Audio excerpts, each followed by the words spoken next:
दोस्तों, चुनाव आयोग की निष्क्रियता और निकम्मापन देखकर लगता है कि अगर देश की लोकतंत्र को सबसे ज्यादा कोई तार तार कर रहा है वो कोई और नहीं बल्कि चुनाव आयोग है।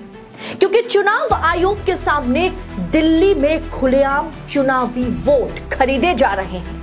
हजार हजार रुपए में आम पब्लिक से वोट खरीद रही है बीजेपी और राजीव कुमार और बाकी जो दो मुख्य चुनाव। बीजेपी पार्टी को लेकर एक सवाल बार बार उठाए जाते हैं कि बीजेपी पार्टी हर चुनाव किस तरह से जीतती हुई नजर आ रही है। अब दिल्ली के अंदर से जो तस्वीरें सामने निकल कर आई हैं, उन्होंने पूरी तरह से पर्दाफाश कर दिया है। सारी तस्वीरों को क्लियर कर दिया है कि किस तरह से दिल्ली के अंदर वोट खरीदे जा रहे हैं। दोस्तों, हमारे साथ वरिष्ठ पत्रकार मौजूद हैं अदिति, आप उनकी इस रिपोर्ट को देखिए। दोस्तों, चुनाव आयोग की निष्क्रियता और निकम्मापन देखकर लगता है कि अगर देश की लोकतंत्र को सबसे ज्यादा कोई तार तार कर रहा है वो कोई और नहीं बल्कि चुनाव आयोग है। चुनाव आयोग के सामने दिल्ली में खुलेआम चुनावी वोट खरीदे जा रहे हैं। बताइए, हजार हजार रुपए में आम पब्लिक से वोट खरीद रही है बीजेपी और राजीव कुमार और बाकी जो दो मुख्य चुनाव आयुक्त थे वो आंखें बंद कर बैठे हुए हैं। बताइए, देखिए, मनजिंदर सिंह सिरसा जो कि राजौरी गार्डन विधानसभा से पूर्व विधायक रह चुके हैं, इस बार फिर से जो है चुनाव लड़ने की तैयारी में ये इनका आवास है जहां पर ये भीड़ आपको दिख रही है। सुबह 9 बजे से लेकर ये महिलाएं लाइन में लगी है। यहाँ पर इन्हें हजार हजार रुपए बांटे जा रहे हैं। 1000 रुपए यहाँ पर मैं आपको दिखाना चाहूंगी, 1000 रुपए यहाँ पर जो है महिलाओं को दिए जा रहे हैं। दोस्तों, अब तक ये होता था कि सामने चुनाव है इसलिए अलग अलग योजनाओं के जरिए वोटर्स के खाते में सीधा पैसा डालने की योजना पार्टी करती है। हमारी सरकार बनेगी तो महिलाओं के खाते में हम 1500 रुपए देंगे, किसानों के खाते में 2000 देंगे, हम देंगे। लेकिन पहले सरकार बन जाए फिर। और ये पहली बार हो रहा है कि जब विपक्ष में बैठी बीजेपी पार्टी के पूर्व विधायक चुनाव से महज 1 महीने पहले 20 दिन पहले खुलेआम महिलाओं को पैसा दे रहे हैं। महिलाओं को लाइन में लगवा करके हजार हजार रुपए वो दे रहे हैं। दोस्तों, ये चुनावी प्रक्रिया के खिलाफ है। दिल्ली चुनाव में बीजेपी चुनाव की प्रक्रिया के खिलाफ है। के लिए जो कुछ भी कर रही है वो अनएथिकल है और असंवैधानिक भी। पंजाबी बाग से बीजेपी के पूर्व विधायक मनजिंदर सिंह सिरसा खुलेआम महिलाओं को पैसा बांट रहे हैं और ये सब कुछ चुनाव आयोग के नाक के नीचे से हो रहा है। इस बार फिर एक बार बीजेपी उन्हें टिकट देने पर विचार कर रही है। लेकिन इस तरह से वोट फॉर नोट यानी पैसों के बदले बीजेपी वोट खरीद रही है, ये मुहिम चलाना क्या लेवल प्लेइंग फील्ड या फ्री एंड फेयर इलेक्शन का नमूना है? और बीजेपी तो पार्टी ही ऐसी है, खुलेआम ये काम बीजेपी कर सकती है, करती है। लेकिन मुख्य चुनाव आयुक्तों का इस तरह से खामोश रहना ये साबित करता है कि चुनाव आयोग पर जो आरोप लगता है कि चुनाव आयोग बिक गया है वो सही है।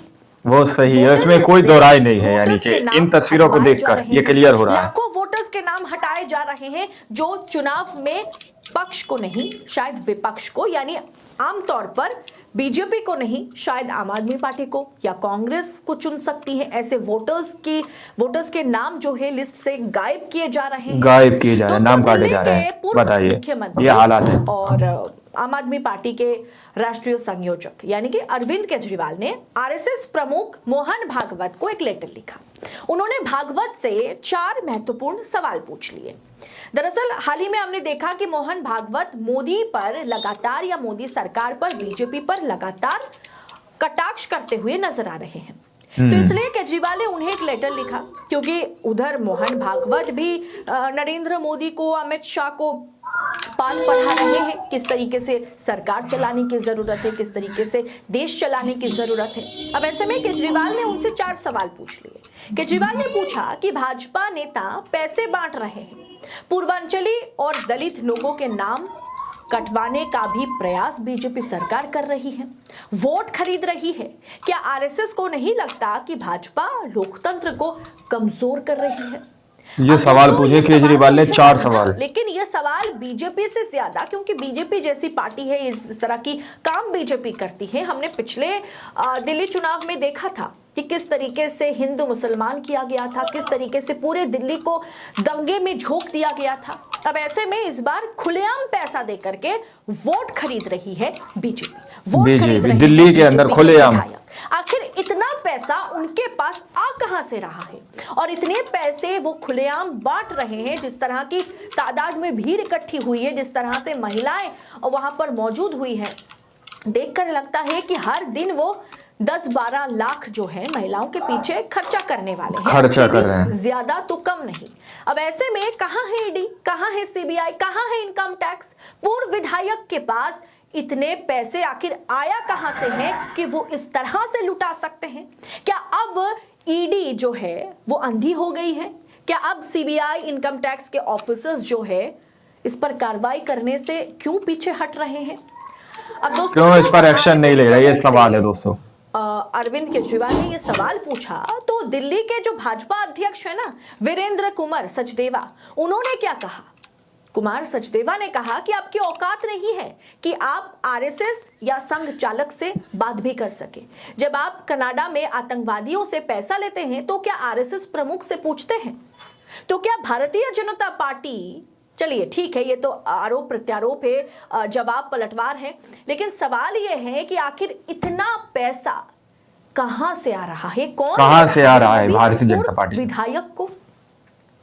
यानी भारतीय जनता पार्टी के पास पैसा बहुत है, जो खुलेआम सारे आचार संहिताओं को उल्लंघन करते हुए, सभी मॉडल कोड ऑफ कंडक्ट का उल्लंघन करते हुए, एथिकल जितने भी फ्री एंड फेयर इलेक्शन होनी चाहिए, सभी प्रोसेस को उल्लंघन करते हुए बीजेपी खुलेआम पैसा बांट सकती है और इस पर कोई बात नहीं कर सकता। इस पर चुनाव आयोग बात नहीं कर सकता, इस पर मुख्य चुनाव आयुक्त, इलेक्शन कमिश्नर्स सवाल पैदा नहीं कर सकते, कुछ नहीं हो सकता। विपक्ष इस पर सवाल उठाए तो विपक्ष को यह कहा जाता है कि आपकी औकात नहीं है कि आप इस पर सवाल कर सके। खुलेआम धांधली हो रही है, खुलेआम करप्शन के पैसे, ब्लैक मनी को व्हाइट मनी किया जा रहा है और हजार रुपए के बदले वोट खरीद रही है बीजेपी। इसी से यही तो लगता है ना। इस पूरे विषय को आप किस अंदाज में देख रहे हैं? दिल्ली चुनाव को किस तरीके से बीजेपी मैनिपुलेट करने की कोशिश कर रही है और देश में फ्री एंड फेयर इलेक्शन की जरूरत ही क्या है? एक देश एक चुनाव को अभी तो फिर से ये जो ड्राफ्ट लाई थी सरकार, वो बहुमत सरकार के पास नहीं है, इसके चलते फिर से वापस करना पड़ गया है ना।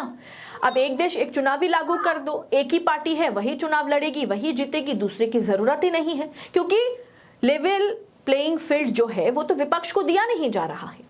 इस पूरे विषय को आप किस तरह से आंक रहे हैं? कमेंट कर अपनी राय हमारे साथ शेयर जरूर कीजिएगा। बाकी से तमाम खबरों को देश नीति आप तक पहुंचा सके, इसके लिए चैनल को सब्सक्राइब करें। फिलहाल इस रिपोर्ट में इतना ही, जल्द होगी आपसे मुलाकात। बहुत बहुत शुक्रिया। जय हिंद, जय भारत। तो आप लोगों ने इस वीडियो को शुरू से आखिर तक देखा। वीडियो के अंदर साफ तौर पर बात की गई है कि किस तरह से दिल्ली के अंदर नोट और वोट का खेल चल रहा है। नोट लो वोट दो, ये वाली राजनीति दिल्ली के अंदर चलती हुई नजर आ रही है। बीजेपी के पूर्व विधायक हैं जो वहां पर नोट से वोट खरीदने का काम कर रहे हैं, ऐसा यहां पर सीधे तौर पर अरविंद केजरीवाल का कहना है। क्या आखिर ईडी, सीबीआई, इनकम टैक्स ये कहां गए? आखिर इन पर कोई लीगल एक्शन क्यों नहीं ले रहा? ये सवाल पूछे जा रहे हैं। वहीं पर आरएसएस के मोहन भागवत को भी जो है पत्र लिखा गया, उनको भी यहाँ पर कहीं ना कहीं बीच में लाने की कोशिश की गई और उनसे भी सवाल किए गए कि आखिर क्यों इन पर एक्शन नहीं लिया जा रहा। अब आप लोग समझ सकते हैं, जो लोग इस बात से अनजान हैं, जो लोग इस बात को नहीं जानते कि आखिर किस तरह से बीजेपी बार बार सत्ता के अंदर आ जाती है, आखिर किस तरह से प्रधानमंत्री नरेंद्र मोदी जी बार बार पीएम की कुर्सी पर काबिज हो जाते हैं, तो वो ये तस्वीरें देख लें और समझ लें कि आखिर बीजेपी किस तरह से काम करती है। आप लोगों को महाराष्ट्र का चुनाव भी याद होगा। महाराष्ट्र के अंदर लाडली बहन योजना के नाम पर किस तरह से पैसे बांटे गए, किस तरह से लोगों के खातों में पहुंचाए गए। अब दावा किया जा रहा है कि इसी तहत महाराष्ट्र के अंदर भी चुनाव जीता। क्या आप लोगों के सामने ये पूरी तस्वीर, ये पूरी पिक्चर रखी गई है दोस्तों। अब आने वाले वक्त में ही पता चलेगा कि आखिर कौन दिल्ली के अंदर सत्ता में काबिज होता है। क्या अरविंद केजरीवाल की विदाई हो जाएगी, वहां पर भाजपा की एंट्री हो सकेगी? क्योंकि इससे पहले भी एक और तस्वीर दिल्ली के अंदर से ही सामने निकल कर आई थी, जहां पर और भी पैसे बांटे गए थे। वो भी तस्वीर हमने आप लोगों के सामने रखी थी, जहां पर संजय सिंह ने सीधे तौर पर एक्शन उठाया था। तो ये तस्वीरें बहुत कुछ बयां कर रही हैं कि देश के अंदर किस तरह से फ्री एंड फेयर के जो चुनाव आयोग कहता है फ्री एंड फेयर हम चुनाव कराते हैं, तो वो तस्वीरें आप देख सकते हैं कि कितना ही फेयर यहाँ पर जो है चुनाव होते हुए नजर आ रहे हैं और चुनाव आयोग खामोश बैठे हुए हैं। इसलिए यहाँ पर अदिति ने जो है थंबनेल पर ये लिखा है कि चुनाव आयोग को इस्तीफा देना पड़ेगा। आप लोग समझ सकते हैं क्या इतना कुछ होने के बाद चुनाव आयोग को इस्तीफा देना चाहिए, ये भी आप लोग बताइएगा। मिलता है वीडियो में, जब तक के लिए जय हिंद जय भारत।